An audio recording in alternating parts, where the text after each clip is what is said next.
Hello students. तो हम एक चैप्टर स्टार्ट करने जा रहे हैं जिसका नाम है books of original entry journal. तो बेसिकली इस चैप्टर में हम जर्नल एंट्रीज़ के बारे में पढ़ेंगे। मतलब हम सबसे पहले जानेंगे कि जर्नल एक्चुअली होता क्या है, क्या इसके फीचर्स हैं, क्या एडवांटेजेस, क्या लिमिटेशंस हैं, और उसके बाद हम जर्नल एंट्रीज़ को करना सीखेंगे कि मतलब किस तरह से हम ट्रांजैक्शंस को रिकॉर्ड करते हैं। वो सब हम इस चैप्टर में सीखेंगे। तो ये चैप्टर बहुत ही इंपॉर्टेंट है, इस चैप्टर की थ्योरी बहुत इंपॉर्टेंट है, इस चैप्टर के प्रैक्टिकल्स भी बहुत इंपॉर्टेंट हैं। तो बहुत ही ध्यान से करें इस चैप्टर को। तो देखिए हमको क्या बोला इन्होंने, the books in which a transaction is recorded for the first time from a source document are called books of original entry। देखिए जब भी कोई ट्रांजैक्शन होती है उसे हम रिकॉर्ड करते हैं। ट्रांजैक्शन मीन्स कोई भी फाइनेंशियल नेचर का लेन देन हो रहा है, मनी टर्म्स में कोई भी अगर लेन देन होता है हमारे बिजनेस में तो उसे हम रिकॉर्ड करेंगे, क्योंकि बहुत सारे ट्रांजैक्शंस होते हैं, बहुत सारे लेन देन होते हैं जिन्हें हम याद नहीं रख सकते। तो इसलिए हम उन ट्रांजैक्शंस को, हम उन लेन देन को क्या कर लेते हैं, रिकॉर्ड कर लेते हैं, एक जगह पर लिख लेते हैं। तो सबसे पहली जगह पर जब हम उस लेन देन को रिकॉर्ड करेंगे, लिखेंगे, तो उस बुक को क्या बोला जाता है, बुक्स ऑफ ओरिजिनल एंट्री। और इन बुक्स ऑफ ओरिजिनल एंट्री में जर्नल भी एक बुक है, यानी कि जर्नल भी क्या है, एक बुक ऑफ ओरिजिनल एंट्री है। तो जर्नल में क्या करते हैं हम, जब भी कभी ट्रांजैक्शन हुई तो उसी टाइम तुरंत उस ट्रांजैक्शन को जर्नल में क्या कर दिया जाता है, रिकॉर्ड कर दिया जाता है। Journal is one of the basic book of original entry in which transactions are originally recorded in chronological order. Journal क्या है, one of the basic book of original entry. मतलब ये जो सभी बुक्स होती हैं ओरिजिनल एंट्री, जिन्हें हम बुक्स ऑफ ओरिजिनल एंट्री बोलते हैं, इनमें से एक है जिस बुक में हम क्या करेंगे, ओरिजिनली ट्रांजैक्शन को रिकॉर्ड करेंगे। मतलब फॉर द फर्स्ट टाइम, पहली बार हम ट्रांजैक्शन को अगर कहीं रिकॉर्ड करते हैं तो वो जर्नल में करते हैं। और किस मैनर में करते हैं, किस ऑर्डर में करते हैं, इन्होंने बोला क्रोनोलॉजिकल ऑर्डर। क्रोनोलॉजिकल का मतलब होता है सीक्वेंस वाइज। देखो क्या होता है कि ट्रांजैक्शंस को जब हम रिकॉर्ड करेंगे तो ऐसा नहीं होता कि पूरे साल की ट्रांजैक्शंस हमने इकट्ठी कर ली या पूरे महीने की ट्रांजैक्शंस हमने इकट्ठी कर ली। ट्रांजैक्शन मतलब लेन देन जो भी हुआ, फिर उसके बाद पूरे महीने के लेन देन को हम जर्नल बुक में रिकॉर्ड करेंगे, ऐसा नहीं होता है। जब भी कोई ट्रांजैक्शन हुई वैसे ही हम उसे रिकॉर्ड कर देंगे। यानी कि जर्नल बुक में जब हमें एंट्रीज दिखाई देंगी उन ट्रांजैक्शन को रिकॉर्ड किया, और जब हम देखेंगे तो वो हमें सीक्वेंस में मिलेगी, डे बाय डे। यानी कि अगर कोई ट्रांजैक्शन आज हुई है तो उसे आज ही रिकॉर्ड कर दिया जाएगा, मतलब पहले। और जो कल ट्रांजैक्शन होगी, अगर कल की डेट में कोई ट्रांजैक्शन होती है तो उसे उस ट्रांजैक्शन के बाद रिकॉर्ड किया जाएगा। सोचो कोई ट्रांजैक्शन हुई है 1 सितंबर को तो उसे रिकॉर्ड कर दिया, और फिर कोई ट्रांजैक्शन हुई 2 सितंबर को तो 1 सितंबर वाली ट्रांजैक्शन पहले दिखाई देगी और 2 सितंबर वाली ट्रांजैक्शन उसके बाद में होगी। ऐसा नहीं है कि पहले हम 4 तारीख की ट्रांजैक्शन डाल दें, फिर उसके बाद हम 2 तारीख की ट्रांजैक्शन डाल दें, फिर उसके बाद हम 1 तारीख की ट्रांजैक्शन रिकॉर्ड कर दें। ऐसा नहीं होता है। सीक्वेंस में डे बाय डे, मतलब जैसे जैसे कोई ट्रांजैक्शन हुई वैसे ही हमने उसको रिकॉर्ड कर दिया। तो जर्नल में जब हम ट्रांजैक्शंस या फिर एंट्रीज डालेंगे तो वो क्रोनोलॉजिकल होती हैं, टाइम के अकॉर्डिंग लाइन में होती हैं। तो और ये जो जर्नल है हमारा किस पर बेस्ड है, देखो इन्होंने बोला according to the principles of double entry system. Journal हमारा किस पर बेस्ड है, डबल एंट्री सिस्टम पर बेस्ड है। यानी कि जब भी हम किसी ट्रांजैक्शन को रिकॉर्ड करेंगे तो उसके 2 इफेक्ट्स होंगे, एक डेबिट साइड जाएगा और दूसरा credit side. When the size of business is small one, जब हमारा बिजनेस का जो साइज है वो छोटा है, then it is possible to enter each and every transaction in journal। तभी हम क्या कर सकते हैं, उन सभी ट्रांजेक्शन्स को हम जर्नल में रिकॉर्ड कर सकते हैं। लेकिन अगर हमारे बिजनेस का साइज़ बड़ा है तो हम सारे ट्रांजैक्शंस को जर्नल में रिकॉर्ड नहीं कर पाएंगे। अगर हमारे बिजनेस का साइज बहुत ज़्यादा बड़ा है, एक दिन में 10-10 ट्रांजैक्शंस होती हैं, एक दिन में 20-20 ट्रांजैक्शंस होती हैं, तो सभी ट्रांजैक्शंस को जर्नल में कैसे रिकॉर्ड करेंगे? वो जो हमारी जर्नल बुक है वो बहुत ज़्यादा मोटी हो जाएगी और उसे संभाल कर रखना भी कहीं ना कहीं डिफ़िकल्ट हो जाएगा। तो ऐसे केस में हम क्या करते हैं, other books of original entry की हेल्प लेते हैं। जर्नल के अलावा और भी बुक्स होती हैं जहाँ पर हम ट्रांजैक्शन को पहली बार रिकॉर्ड करके रखते हैं। As such the journal is, देखो क्या बोला इन्होंने, but when the size of business grows, जब हमारे बिजनेस का साइज बढ़ जाए तो it becomes no longer possible to record each and every transaction in journal. तो ये पॉसिबल नहीं है कि हम हर ट्रांजेक्शन को जर्नल में रिकॉर्ड कर पाएँ। As such the journal is sub divided into number of sub journals. ऐसे में हम क्या करेंगे, जर्नल को अलग अलग पार्ट्स में डिवाइड कर लेंगे, यानी कि और पार्ट्स बना लेंगे, टुकड़े बना लेंगे जर्नल की, जिन्हें क्या बोल देंगे, सब जर्नल्स बोल देंगे। और इन बुक्स को क्या बोला जाता है, जो सब जर्नल्स होती हैं, जो जर्नल की हेल्प कर रही हैं, उन्हें बोला जाता है special purpose subsidiary books. Special purpose subsidiary book, subsidiary मतलब जो सहायक है। और दूसरा इसका नाम क्या होगा, बुक्स ऑफ ओरिजिनल एंट्री, यानी कि दूसरा नाम होता है इसका बुक्स ऑफ ओरिजिनल एंट्री। यानी कि जर्नल को भी बुक्स ऑफ ओरिजिनल एंट्री बोला, और हम जो सब्सिडरीज है, जो जर्नल की सहायक बुक्स हैं, उनको भी क्या बोलेंगे, बुक्स ऑफ ओरिजिनल एंट्री ही बोलेंगे। तो अब इन्होंने बताया है कि कौन कौन सी सब्सिडरी बुक्स होती है। सब्सिडरी मतलब सहायक है, जर्नल की क्या कर रही है, सहायता कर रही है, तब जब हमारे बिजनेस का जो साइज़ है वो बहुत ज़्यादा बड़ा हो जाए। तो कौन कौन सी बुक्स हो सकती हैं, cash book, purchase book, sales book, purchase return, sales return, bills receivable, bills payable, journal proper. देखो क्या किस तरह से ये सिस्टम बनाया गया। अगर हमारा बिजनेस छोटा है तो कोई भी ट्रांजैक्शन, भले वो परचेज से रिलेटेड है, सेल से रिलेटेड है, कैश से रिलेटेड है, उस सब को हम क्या करते हैं, एक ही बुक जर्नल में रिकॉर्ड करते हैं।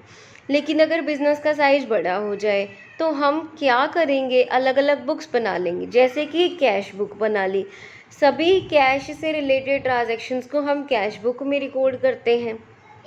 सभी परचेज से रिलेटेड ट्रांजैक्शंस को हम परचेज बुक में रिकॉर्ड करते हैं। सभी सेल्स से रिलेटेड ट्रांजैक्शंस को हम सेल्स बुक में रिकॉर्ड करते हैं। इसी तरह से परचेज की हुई गुड्स को अगर हम रिटर्न कर दें तो उसे हम परचेज रिटर्न बुक में रिकॉर्ड करेंगे, और सेल्स की हुई गुड्स रिटर्न होकर हमारे पास वापस आ जाए, यानी कि तो हम उसे सेल्स रिटर्न बुक में रिकॉर्ड करते हैं। इसी तरह से बिल्स रिसीवेबल बुक होती है, बिल्स पेएबल बुक होती है, और एक होती है जर्नल प्रॉपर। कोई ट्रांजैक्शन अगर इन सातों बुक्स में रिकॉर्ड करने लायक ना हो, देखो कोई ट्रांजैक्शन है ना तो वो परचेज से रिलेटेड है, ना वो सेल्स से रिलेटेड है, ना वो परचेज रिटर्न, सेल्स रिटर्न, ना बिल्स रिसीवेबल, ना बिल्स पेएबल, किसी से रिलेटेड नहीं है, तो उसे हम कहाँ रिकॉर्ड करेंगे, उसे हम रिकॉर्ड करेंगे जर्नल प्रॉपर में। जैसे अगर बोल दे रेंट पेड, रेंट पे किया है, तो ये एक ट्रांजैक्शन है जिसको हमारी टर्म्स में मेज़र कर सकते हैं, यानी कि मुद्रा की टर्म्स में इसे हम माप सकते हैं। लेकिन हम इन बाकी 7 बुक्स में रिकॉर्ड नहीं कर सकते हैं, तो कहाँ रिकॉर्ड कर देंगे, इसे जर्नल प्रॉपर में रिकॉर्ड कर देंगे। तो इन सभी को भी बुक्स ऑफ ओरिजिनल एंट्री बोला जाता है, और जर्नल को भी बुक्स ऑफ ओरिजिनल एंट्री बोला जाता है। ये बात याद रखें कि जर्नल हो या फिर कोई भी सब्सिडरी बुक हो या जर्नल की सहायक हो, तो उसे क्या बोला जाएगा, बुक्स ऑफ ओरिजिनल एंट्री ही बोला जाएगा। कई बार ये क्वेश्चन 1 मार्क के अकॉर्डिंग आ जाता है, तो ध्यान रखिए आप इस बात को। तो इन्होंने क्या बोला, in this chapter only the journal has been discussed. इस चैप्टर में हम केवल जर्नल की ही बात करेंगे। तो अब आता है हमारा point journal. Journal is a book of original entry in which the transactions are recorded first of all as and when they take place. जब भी कोई ट्रांजैक्शन अकर होती है, कोई भी ट्रांजैक्शन हुई, कोई भी लेन देन हुआ, उसे हम कहाँ रिकॉर्ड करेंगे, सबसे पहले जर्नल में रिकॉर्ड करेंगे। जैसे ही ट्रांजैक्शन हुई वैसे ही हम उसे जर्नल में रिकॉर्ड कर देंगे। और इसके बाद जर्नल की डेफिनेशन दी है जो आप देख लेना। Thus the journal provides a date wise record of all transaction। देखो जैसे ही कोई ट्रांजेक्शन हुई वैसे ही हमने उसे जर्नल में रिकॉर्ड कर दिया।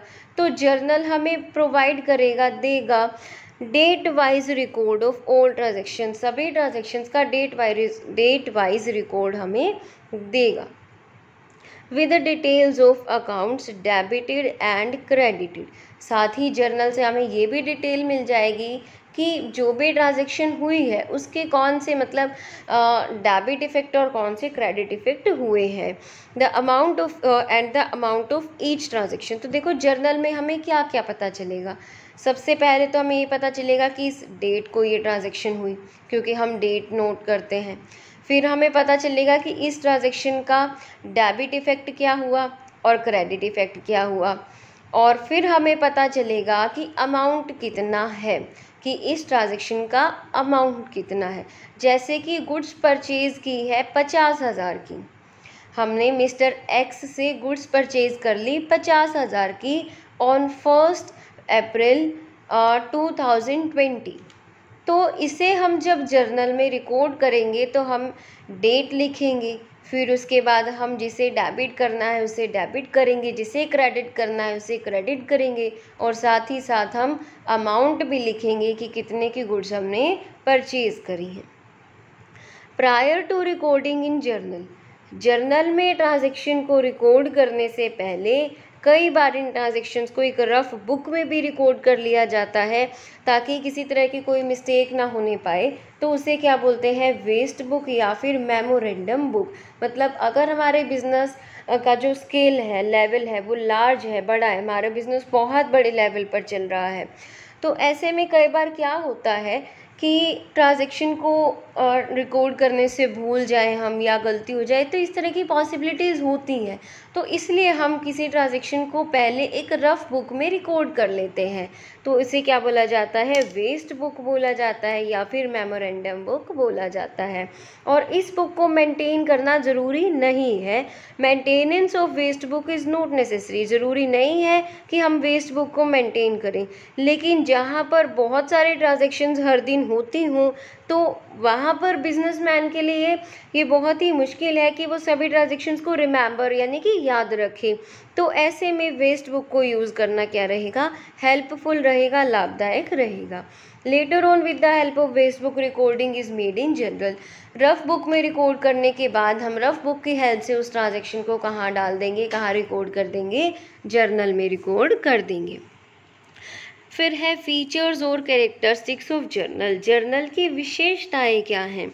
पहला बताया, journal is a book in which the transactions are recorded first of all as and when they take place.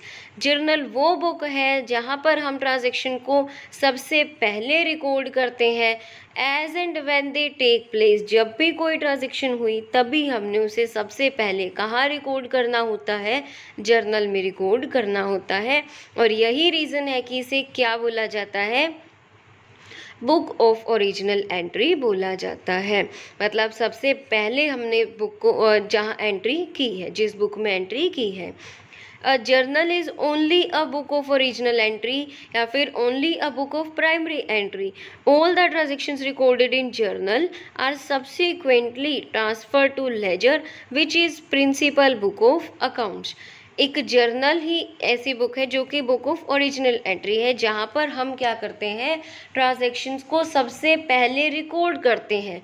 Journal में रिकॉर्ड की हुई ट्रांजैक्शंस को बाद में कहाँ ट्रांसफ़र कर दिया जाता है, लेजर में ट्रांसफ़र कर दिया जाता है, और जो कि क्या है, हमारी प्रिंसिपल बुक ऑफ अकाउंट्स है। देखो ये शायद आप कंसेप्ट पढ़ भी चुके होंगे अकाउंटिंग साइकिल के नाम से, कि पहले हम ट्रांजैक्शन को रिकॉर्ड करते हैं यानी कि जर्नल बनाते हैं, फिर हम लेजर बनाते हैं, फिर उसके बाद हम ट्रायल बैलेंस बनाते हैं, और उसके बाद हम अपने फाइनल अकाउंट्स बनाते हैं। तो सबसे पहले जहाँ ट्रांजैक्शन रिकॉर्ड हुई उसे हम क्या बोलते हैं, जर्नल बोलते हैं। उसके बाद जो हमारी ट्रांजैक्शन है वो कहाँ जाएगी, लेजर में जाएगी, यानी कि हम लेजर में इन ट्रांजैक्शन की पोस्टिंग करते हैं। थर्ड है, a journal is daily accounting record. Daily accounting record है। ऐसे नहीं कि 1 महीने बाद हम जर्नल बुक को उठाएंगे या 1 साल बाद जर्नल बुक को उठाएंगे। हर दिन जर्नल बुक का प्रयोग होता है, यूज़ होता है। कोई भी ट्रांजैक्शन हुई उसे उसी टाइम हम जर्नल में रिकॉर्ड कर देंगे। Like each day's transactions are recorded in journal on the same day.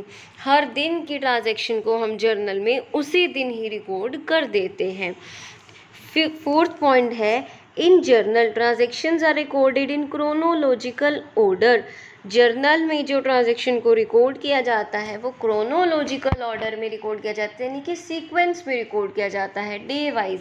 हर दिन मतलब कि जैसे 2 अप्रैल को अगर कोई हमारी ट्रांजैक्शन हुई है तो हम 2 अप्रैल को और 3 अप्रैल को होने वाले ट्रांजैक्शन को हम बाद में रिकॉर्ड करेंगे, और 1 अप्रैल को होने वाली ट्रांजैक्शन को हम पहले रिकॉर्ड करेंगे, यानी कि हम डेट वाइज अपनी ट्रांजैक्शन को रिकॉर्ड करेंगे।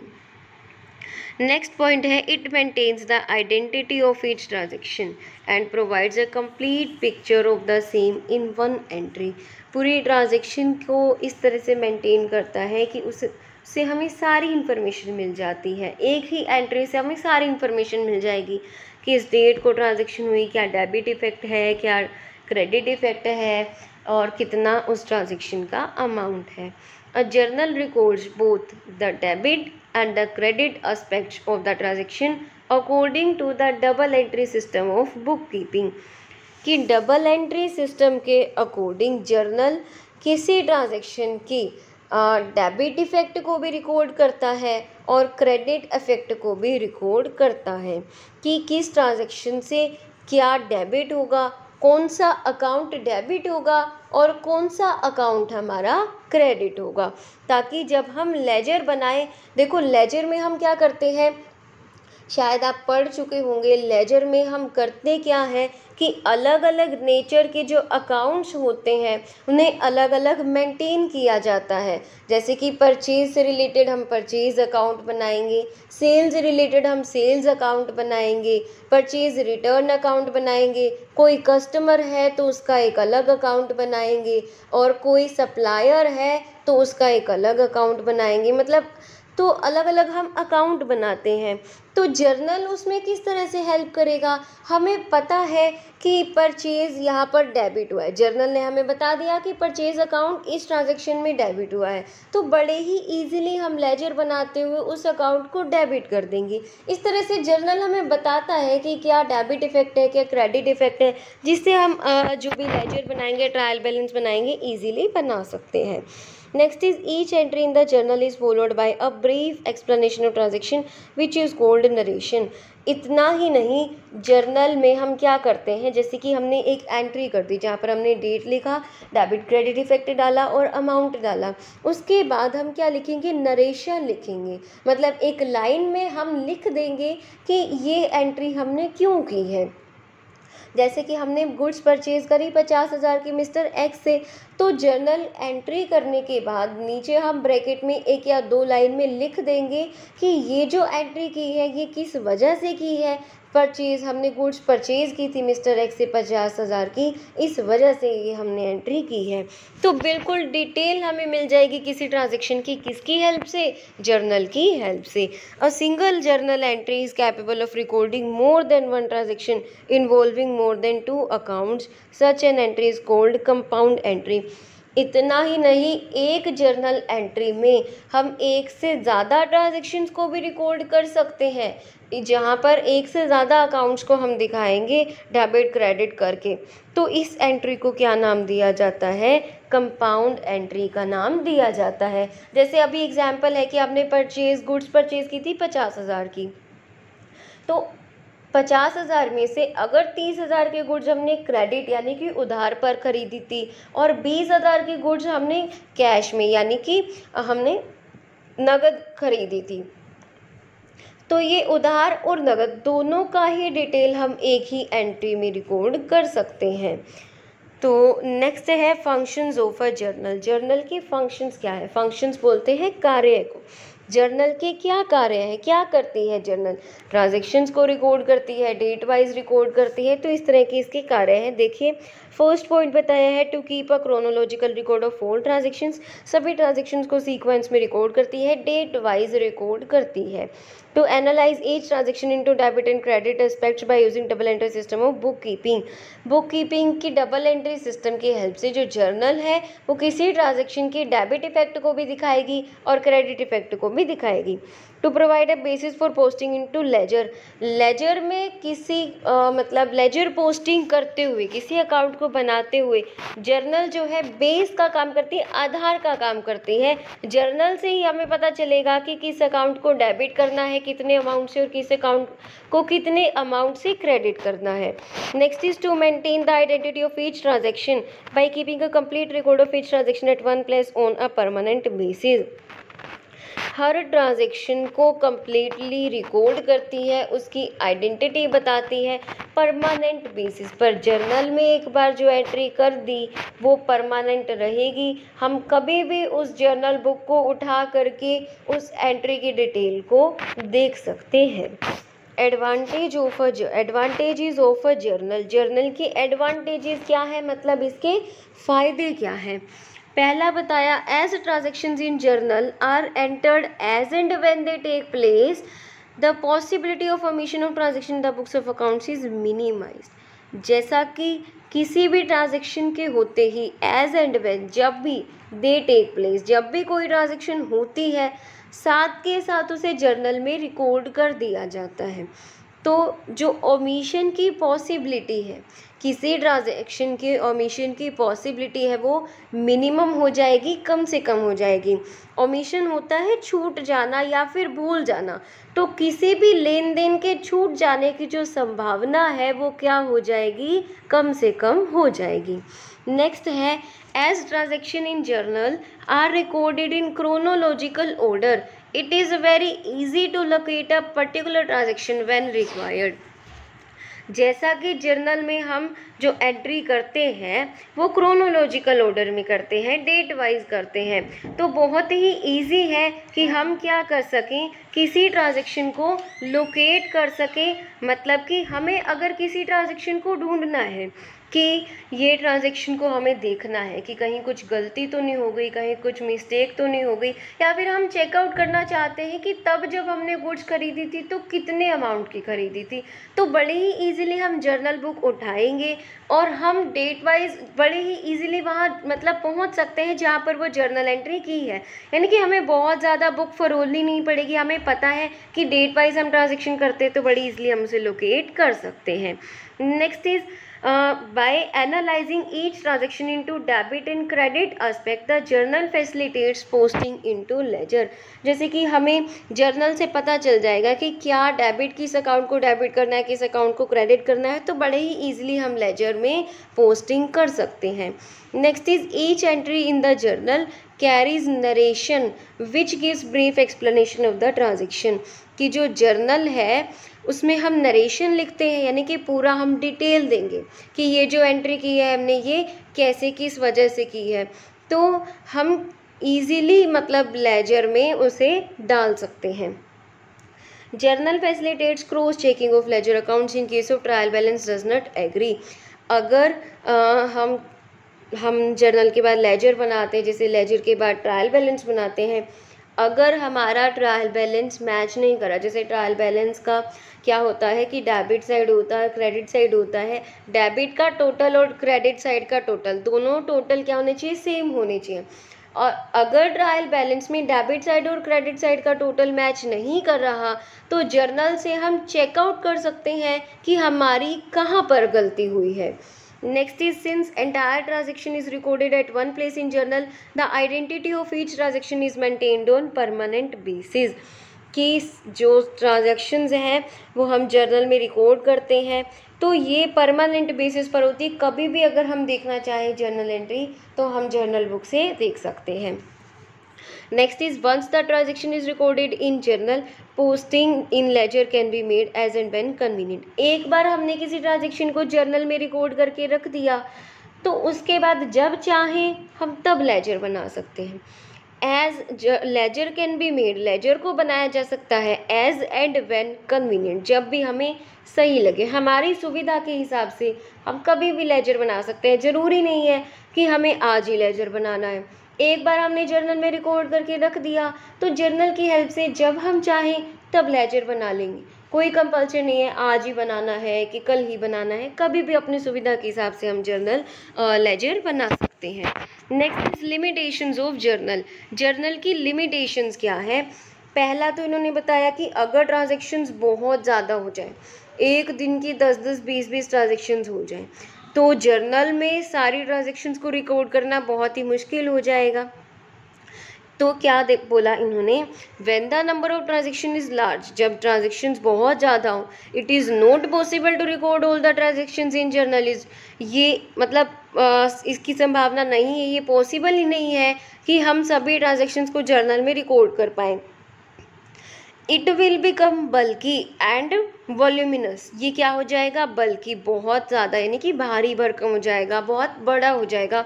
वॉल्यूमिनस, जो जर्नल बुक हमारी बहुत मोटी हो जाएगी, उसमें बहुत सारी ट्रांजैक्शंस हो जाएंगी, जिसे मेंटेन करना, जिसे संभाल करके रखना बहुत मुश्किल हो सकता है।